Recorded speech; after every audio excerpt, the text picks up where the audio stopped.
નમસ્કાર વિદ્યાર્થી મિત્રો, એજ્યુટેકનો ચેનલમાં આપનું સ્વાગત છે। આજે તારીખ 11/3/2024 વાર સોમવારને દિવસે ધોરણ 10 વિષય ગુજરાતીનું જે બોર્ડનું પેપર લેવામાં આવેલ છે તેનું સોલ્યુશન જોઈશું। તો વિદ્યાર્થી મિત્રો, સૌથી પહેલાં છે વિભાગ એ, જે કુલ 20 ગુણનો છે। એમાં છે અ, જેની સૂચના છે નીચેના જોડકા યોગ્ય રીતે જોડીને ફરીથી લખો। તો અહીં અમાં પાત્ર આપેલ છે અને બ માં કૃતિ આપેલ છે। આ પહેલું છે ફોરમ, એની સામે આવશે ઈ રેસનો ઘોડો। ત્યાર પછી બીજું છે ગોવિંદ, એની સામે આવશે ક ચોપડાની ઇન્દ્રજાળ। ત્રીજું છે આંબા પટેલ, તો એની સામે આવશે ડ ઘોડીની સ્વામી ભક્તિ। ચોથું છે માણેક, તો એની સામે આવશે અ જન્મોત્સવ। બરોબર, તો અહીં આપણા જોડકા પૂર્ણ થાય છે। ત્યાર પછી આગળ જોઈએ બ, જેની સૂચના છે નીચે આપેલ વિકલ્પોમાંથી યોગ્ય વિકલ્પ પસંદ કરી ખાલી જગ્યા પૂરો। એમાં પ્રશ્ન નંબર 5 છે નરેને ખાલી જગ્યા તાલીમ મેળવી હતી, તો એમાં આવશે વન સંરક્ષણની। ત્યાર પછી છઠ્ઠું, આપણી બબલીની જ પગલી જાણે, આ વાક્ય ખાલી જગ્યા બોલે છે, તો અહીં જે 3 ઓપ્શન આપેલા છે એમાંથી જવાબ આવશે ડુંગરની પગલી।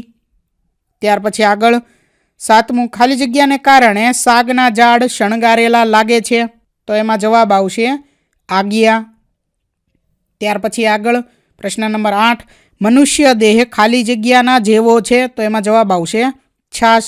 બરોબર, ત્યાર પછી આગળ જોઈએ ક, જેની સૂચના છે નીચે આપેલા પ્રશ્નોના એક વાક્યમાં ઉત્તર લખો। તો એમાં છે પ્રશ્ન નંબર 9, આંબા પટેલની ઘોડીની ચાલ કેવી હતી, તો આ પ્રશ્નના જવાબમાં તમે લખી શકો રેવાળ, રેવાળ અથવા રેવાલ।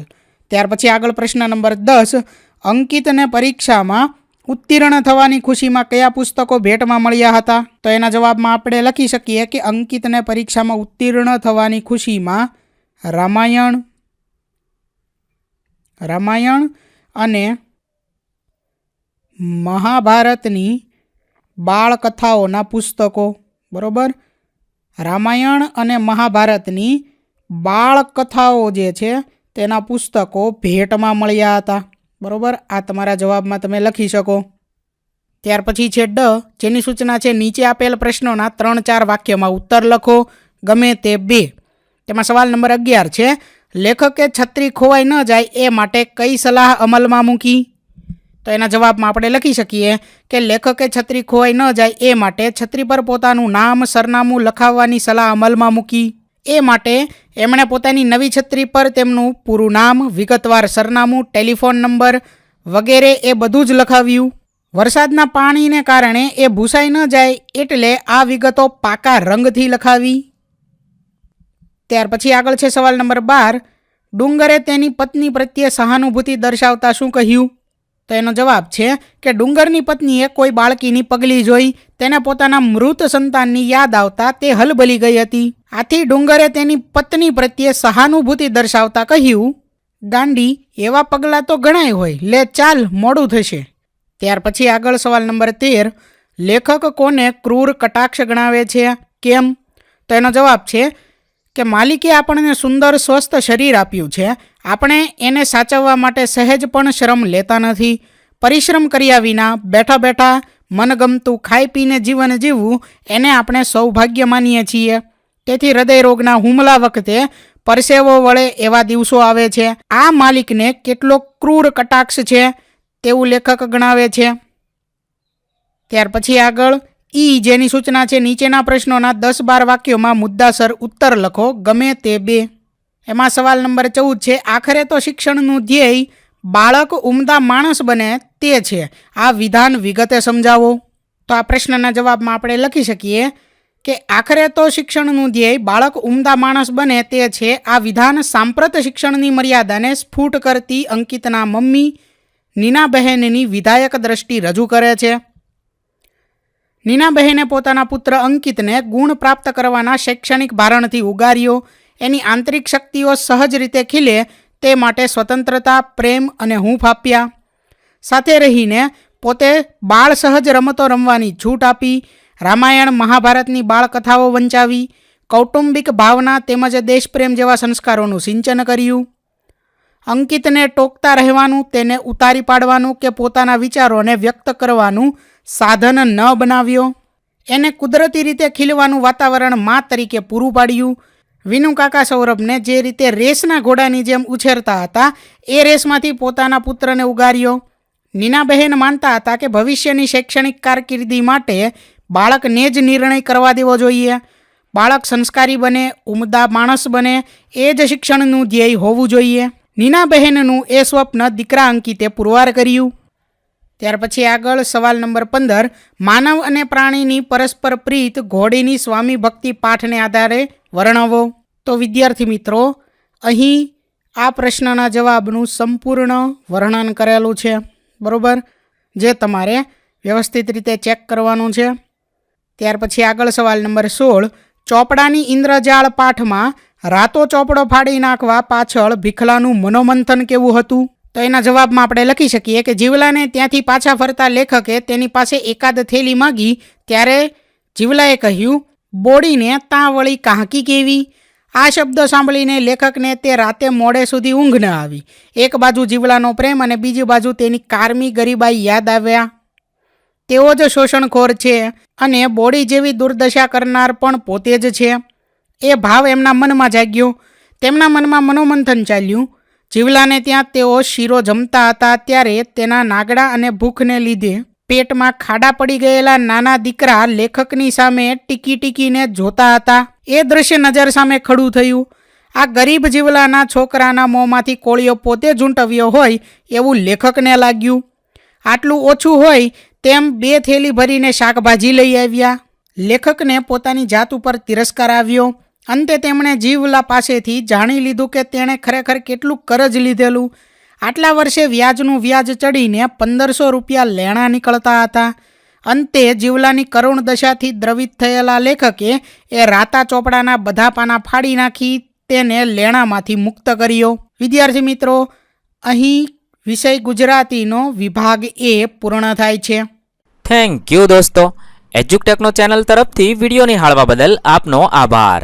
આવા બીજા વિડીયોઝ નિહાળવા માટે અમારી યુટ્યુબ ચેનલ એજ્યુકટેકનો અત્યારે જ સબસ્ક્રાઇબ કરો. આભાર દોસ્તો. તો વિદ્યાર્થી મિત્રો, તારીખ 11/3/2024 વાર સોમવારના દિવસે ધોરણ 10 વિષય ગુજરાતીનું જે બોર્ડનું પેપર લેવામાં આવેલ છે તેનો આગળ હવે વિભાગ B જોઈએ. તો વિભાગ B કુલ 20 ગુણનો છે, જેમાં સૌથી પહેલાં છે અ, જેની સૂચના છે નીચેના જોડકા યોગ્ય રીતે જોડીને ફરીથી લખો. તો અહીં અ અને બ 2 ભાગ આપેલા છે. અમાં કૃતિ અને બમાં સાહિત્યનો પ્રકાર આપેલો છે. તો સૌથી પહેલાં કૃતિ, એની અંદર છે ચાંદલિયો, તો એની સામે આવશે બ લોકગીત. ત્યાર પછી આગળ છે દીકરી, તો એની સામે આવશે ક ગઝલ.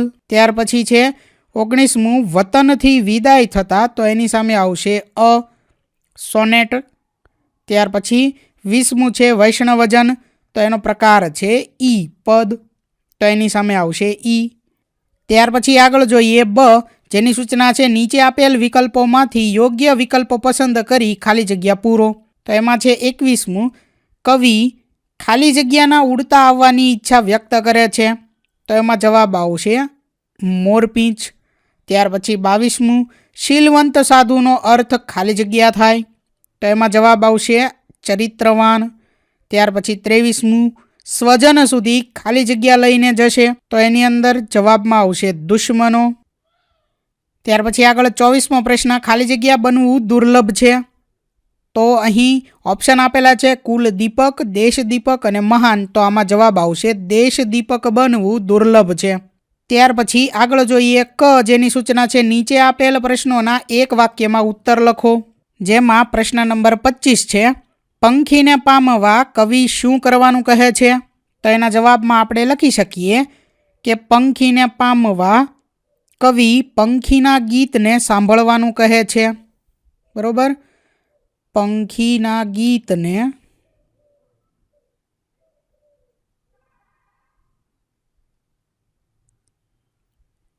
સાંભળવાનું કહે છે. બરોબર, કવિ પંખીના ગીતને સાંભળવાનું કહે છે. ત્યાર પછી આગળ પ્રશ્ન નંબર 26, કવિ કયા વૃક્ષની નીચે બેઠા હતા? તો એના જવાબમાં આપણે લખી શકીએ કે કવિ મહુડી. બરોબર, મહુડી. કવિ મહુડીના વૃક્ષની નીચે બેઠા હતા. ત્યાર પછી આગળ ડ, જેની સૂચના છે નીચે આપેલા પ્રશ્નોના 3-4 વાક્યોમાં ઉત્તર લખો, ગમે તે 2. એમાં સવાલ નંબર 27 છે, કવિ રાજેન્દ્ર શાહ આપણી વ્યથામાંથી કેવી રીતે રસ્તો કાઢવાનું કહે છે? તેનો જવાબ છે કે કવિ જણાવે છે કે આપણી વ્યથા જાણીને દૂર કરવામાં મદદરૂપ થવામાં કોઈને રસ નથી, એટલે એ વ્યથામાંથી બહાર નીકળવાનો માર્ગ આપણે જ શોધવાનો છે.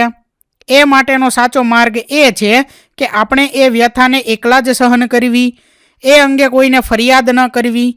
હૈયામાં ગમે તેટલી વ્યથાનો અગ્નિ સળગતો હોય પણ બહારથી શીતળતા રાખવાની છે. ત્યાર પછી આગળ સવાલ નંબર 28, સત્યના આયુધની કઈ વિશેષતા છે?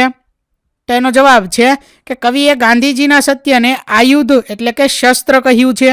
વિશ્વમાં અનેક યુદ્ધો જાત જાતના આયુધોથી લડાયા છે અને ભવિષ્યમાં પણ લડાશે, પરંતુ આ સત્યરૂપી આયુધની વિશેષતા એ છે કે ગાંધીજીએ એનાથી બ્રિટિશરોને ધ્રુજાવ્યા હતા અને ભારતને આ સત્યરૂપી આયુધને કારણે જ સ્વતંત્રતા મળી હતી.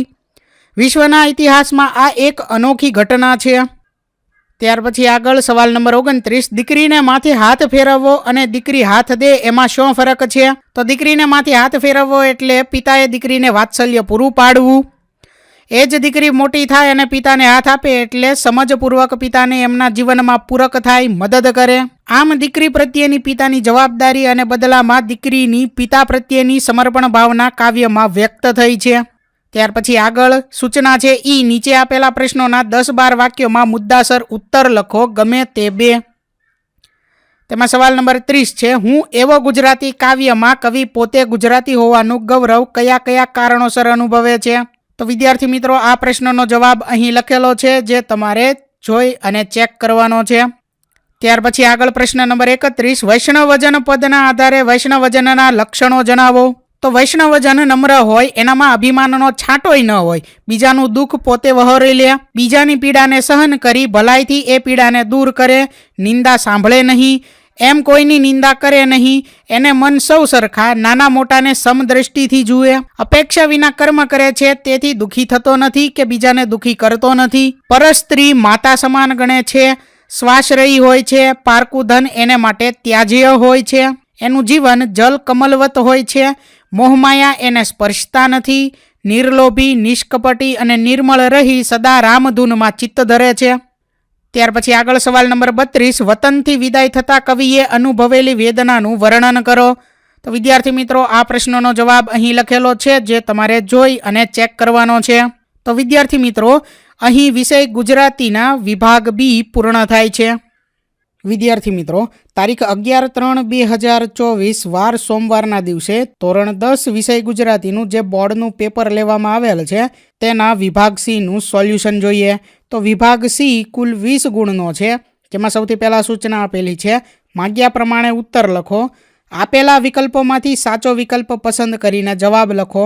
તેમાં પ્રશ્ન નંબર 33 છે, નીચેના શબ્દોની સાચી જોડણી શોધીને લખો. તો પ્રતિબિંબની સાચી જોડણી આ થશે અને ગીરી જે છે તેની સાચી જોડણી થશે. આ જે વચ્ચેનો છે તે તેનો જવાબ થશે. બરોબર. ત્યાર પછી આગળ છે પો વત્તા અન શબ્દની સાચી સંધિ જોડો. તો પો વત્તા અન એટલે થશે પવન. ત્યાર પછી આગળ જોઈએ પ્રશ્ન નંબર 35, દાવ પેચ શબ્દનો સમાસ ઓળખાવો. તો દાવ અને પેચ એટલે આનો જવાબ થશે દ્વંદ્વ સમાસ. ત્યાર પછી આગળ પ્રશ્ન નંબર 36 છે, નીચે આપેલ બંને શબ્દના જોડણી ભેદે થતો અર્થભેદ જણાવો. ખાદ તો એમાં આવશે ખોટ અને ખાદ્ય તો એનો અર્થ થશે અહીં અનાજ. ત્યાર પછી આગળ પ્રશ્ન નંબર 37, માણેકના કરુણ ચિત્રકારે તેમનો પીછો પકડ્યો. વાક્યમાંના અલંકારનો પ્રકાર જણાવો. સજીવારોપણ, ઉત્પ્રેક્ષા કે ઉપમા તો અહીં જવાબ આવશે સજીવારોપણ. ત્યાર પછી પ્રશ્ન નંબર 38, સામાજિક શબ્દમાં કયો પ્રત્યય રહેલો છે તે જણાવો. તો આમાં જવાબ આવશે પર પ્રત્યય. ત્યાર પછી આગળ પ્રશ્ન નંબર 39, નીચેના શબ્દોના સમાનાર્થી શબ્દ શોધીને લખો. તો અહીં શબ્દ આપેલો છે ઉજ્જડ, તો એનો સમાનાર્થી શબ્દ થશે વેરાન. ત્યાર પછી બીજો શબ્દ છે ગીરા, તો એનો સમાનાર્થી શબ્દ થશે વાણી. ત્યાર પછી આગળ પ્રશ્ન નંબર 40 છે, લાચારી સંજ્ઞાનો આપેલા વિકલ્પોમાંથી સાચો પ્રકાર શોધીને લખો. જાતિવાચક, વ્યક્તિવાચક કે ભાવવાચક? તો લાચારી એમાં આવશે ભાવવાચક. ત્યાર પછી આગળ સૂચના આપેલી છે, નીચેના પ્રશ્નોના માગ્ય મુજબ જવાબ લખો. એમાં સવાલ નંબર 41 છે, નીચેના રૂઢિપ્રયોગનો અર્થ જણાવો.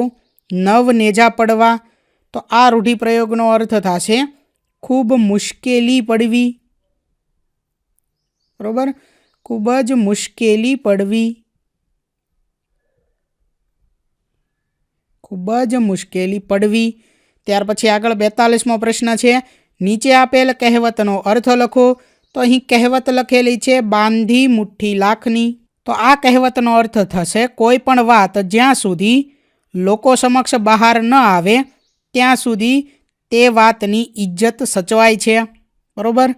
ત્યાર પછી આગળ 43મો પ્રશ્ન છે, નીચેના શબ્દ સમૂહ માટે શબ્દ લખો. જેમાં અહીં લખેલું છે જેનો કોઈ રોગ નથી, તો આનો જવાબ થશે નિરોગી.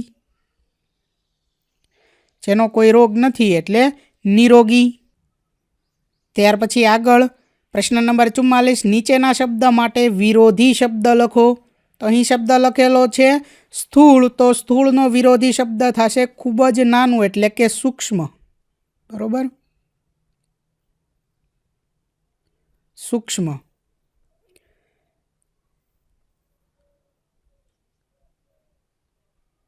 ત્યાર પછી 45મો પ્રશ્ન છે, નીચેના વાક્યને કર્મણીમાં ફેરવો. તો અહીં વાક્ય છે પોલીસે ચોરને પકડ્યો. તો જે કર્મણી વાક્ય જે છે એ શું બનશે? પોલીસથી અથવા પોલીસ દ્વારા. બરોબર, પોલીસથી પણ લખી શકો અને પોલીસ દ્વારા પણ લખી શકો. તો પોલીસ દ્વારા અથવા પોલીસથી ચોરને પકડાયો એ આનું કર્મણી વાક્ય થશે. બરોબર, આ જે વાક્ય આપેલું છે એનું કર્મણી વાક્ય પોલીસથી અથવા પોલીસ દ્વારા ચોરને પકડાયો. ત્યાર પછી આગળ પ્રશ્ન નંબર 46, નીચેના તળપદા શબ્દનું શિષ્ટ રૂપ લખો. હેર, તો આનું શિષ્ટ રૂપ થશે શહેર. ત્યાર પછી આગળ જોઈએ પ્રશ્ન નંબર 47 છે, નીચેના વાક્યમાંથી વિશેષણ શોધી તેનો પ્રકાર જણાવો. તો અહીં વાક્ય આપેલું છે શીલવંત સાધુને વારે વારે નમીએ. તો વિદ્યાર્થી મિત્રો અહીં વિશેષણ થશે શીલવંત અને આ વિશેષણ છે ગુણવાચક વિશેષણ. બરોબર, કયું થશે? ગુણવાચક વિશેષણ. ત્યાર પછી આગળ પ્રશ્ન નંબર 48, નીચેના વાક્યમાંથી ક્રિયા વિશેષણ શોધી તેનો પ્રકાર જણાવો. તો અહીં વાક્ય છે ખીચડી મને બહુ ભાવે નહીં. તો આ જે છે બહુ એ શબ્દ જે છે તે ક્રિયા વિશેષણ થશે અને આ કેવું થશે? માત્રા, જથ્થો. બરોબર, જથ્થો એક આવે, બહુ એટલે એક જથ્થો થયો એટલે કે માત્રા અથવા તો પરિમાણવાચક. બરોબર, માત્રા અથવા પરિમાણવાચક ક્રિયા વિશેષણ થશે. બરોબર. ત્યાર પછી આગળ જોઈએ પ્રશ્ન નંબર 49, તૃષ્ણા શબ્દના ધ્વનિ ઘટકો એટલે કે સ્વર અને વ્યંજન છૂટા પાડો. તો અહીં સ્વર અને વ્યંજન છૂટા પાડેલા છે તૃષ્ણા શબ્દના. બરોબર, ત વત્તા રૂ વત્તા શ વત્તા ણ વત્તા આ. ત્યાર પછી આગળ પ્રશ્ન નંબર 50, નીચેના વાક્યનું પ્રેરક વાક્યમાં રૂપાંતર કરો. તો વાક્ય છે રીંછના હુમલામાંથી એક સુરતી કુટુંબ બચ્યું.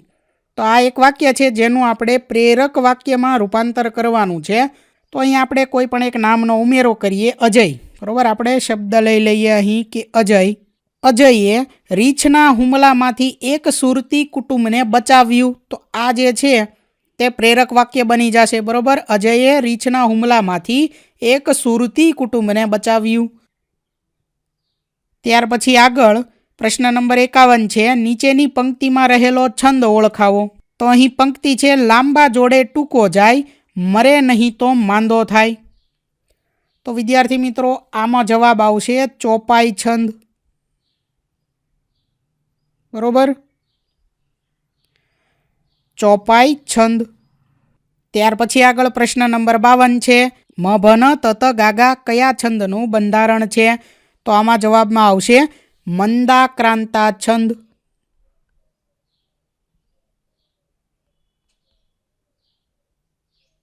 મંદાક્રાંતા છંદ ઈ આનો જવાબ આવશે. બરોબર. તો વિદ્યાર્થી મિત્રો અહીં વિભાગ સી તેનું સોલ્યુશન પૂર્ણ થાય છે. તો વિદ્યાર્થી મિત્રો તારીખ 11/3/2024 વાર સોમવારના દિવસે ધોરણ 10 વિષય ગુજરાતીનું જે બોર્ડનું પેપર લેવામાં આવેલ છે તેના વિભાગ ડી જોઈએ. તો વિભાગ ડી કુલ 20 ગુણનો છે, જેમાં સૌથી પહેલાં છે પ્રશ્ન નંબર 53, જેની સૂચના છે નીચે આપેલી પંક્તિઓનો આશરે 15 વાક્યોમાં અર્થ વિસ્તાર કરો. તો અહીં પંક્તિ આપેલી છે, સૌંદર્ય વેડફી દેતા ના સુંદરતા મળે, સૌંદર્ય પામતા પહેલાં સૌંદર્ય બનવું પડે. તો આનો અર્થ વિસ્તાર કંઈક આ મુજબ લખી શકીએ કે સમગ્ર વિશ્વમાં ઠેર ઠેર સૌંદર્ય પથરાયેલું છે. એ સૌંદર્યનો નાશ કરવાથી એમાં રહેલી સુંદરતાને આપણે નષ્ટ કરીએ છીએ. એ સુંદરતાને વેડફી દેવાની નથી હોતી. વેડફી દેવાથી આપણે એને માણી શકતા નથી. આપણે એને મન ભરીને માણવી જોઈએ. અને એ માટે ખરેખર સૌંદર્ય માણવું હોય તો સૌથી પહેલાં આપણે સૌંદર્ય દ્રષ્ટિ કેળવવી પડે. આપણે સ્વયં સુંદર બનવું પડે. ત્યાર પછી અથવામાં પણ આની જેમ એક કાવ્ય પંક્તિ આપેલી છે. બરોબર. તેનો પણ અર્થ વિસ્તાર તમારે આ મુજબ કરવાનો હોય છે. ત્યાર પછી આગળ જોઈએ પ્રશ્ન નંબર 54, તમારી શાળામાં યોજાયેલ વૃક્ષારોપણ કાર્યક્રમનો અહેવાલ આશરે 100 શબ્દોમાં લખો. તો વિદ્યાર્થી મિત્રો અહીં વૃક્ષારોપણ દિનની ઉજવણી તેનો એક અહેવાલ લખેલો છે જે તમારે જોવાનો છે. બરોબર. ત્યાર પછી આગળ છે પ્રશ્ન નંબર 55, નીચે આપેલા ગદ્યખંડનો આશરે 3જા ભાગમાં સંક્ષેપ્ત કરી તેને યોગ્ય શીર્ષક આપો. તો અહીં જે ગદ્યખંડ લખેલો છે તેને 3જા ભાગમાં લખવાનો છે. બરોબર. સંક્ષિપ્તમાં લખવાનો છે. એટલે કે આમાંથી મહત્વના 3 જે કોઈ વાક્ય હોય તે લખવાના છે અને આને શીર્ષક આપવાનું છે. તો વિદ્યાર્થી મિત્રો આને આપણે શીર્ષકમાં કંઈક એવું આપી શકીએ કે વિદ્યાર્થીએ નિભાવવાના કર્તવ્ય અથવા તો નિભાવવાના કાર્યો. બરોબર. ત્યાર પછી આગળ પ્રશ્ન નંબર 56 જે છે વિદ્યાર્થી મિત્રો તે નિબંધ છે. બરોબર. આપણા ઘડવૈયા બાંધવ આપણે, અથવા તો મારો યાદગાર પ્રવાસ, અથવા તો દીકરી ઘરની દીવડી, આમાંથી કોઈ પણ એક વિષય પર તમારે એમાં 250 શબ્દોમાં નિબંધ લખવાનો હોય છે. તો વિદ્યાર્થી મિત્રો અહીં વિષય ગુજરાતીના પ્રશ્નપત્રનો વિભાગ ડી પૂર્ણ થાય છે. થેન્ક યુ દોસ્તો. એજ્યુકટેકનો ચેનલ તરફથી વિડીયો નિહાળવા બદલ આપનો આભાર. આવા બીજા વિડીયોઝ નિહાળવા માટે અમારી યુટ્યુબ ચેનલ એજ્યુકટેકનો અત્યારે જ સબસ્ક્રાઇબ કરો. આભાર દોસ્તો.